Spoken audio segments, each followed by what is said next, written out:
السلام علیکم نیوز کے ساتھ میں ہوں صبا کامران۔ شہر میں بھتہ خوری کے حالیہ واقعات میں ملوث ملزم گرفتار۔ نیپیر پولیس نے حساس اداروں کے ہمراہ فقیر محمد درہ خان روڈ کے قریب کارروائی کرتے ہوئے لیاری گینگوار احمد علی مغزی گروپ کے ایک بدنام زمانہ ممبر سلمان سلیمان شوٹر کو گرفتار کیا۔ ملزم سلمان سلیمان شوٹر فیض محمد بلوچ پرانی سبزی منڈی PSPIB کالونی کا رہائشی ہے۔ ملزم کراؤن بلڈرز بہادرآباد کے حالیہ بھتہ خوری کیس میں ملوث ہے۔ اس نے اپنے ساتھی ملزموں کے ہمراہ 7 دسمبر 2020 کو کراؤن بلڈرز کے دفتر میں داخل ہو کر احمد مغزی کی ہدایت پر مالک کو 50 لاکھ بھتہ دینے کی دھمکی دی تھی۔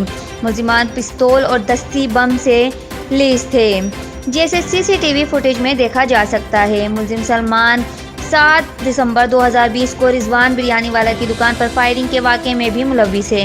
ملزم نے اپنے ساتھیوں کے ہمراہ بھتہ وصول کرنے پر رضوان کی دکان پر گولیاں چلائی تھیں۔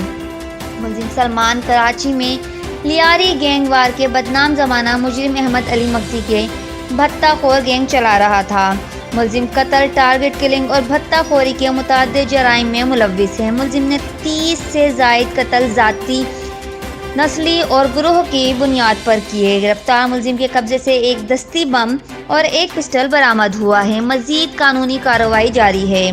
ملزم سے برآمد اسلحہ فرانزک کے لیے روانہ کر دیا گیا۔ مزید قانونی کارروائی جاری ہے۔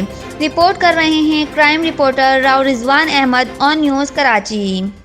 لائک کریں، کمنٹ کریں، شیئر کریں اور بیل آئیکن کو پریس کرنا مت بھولیں۔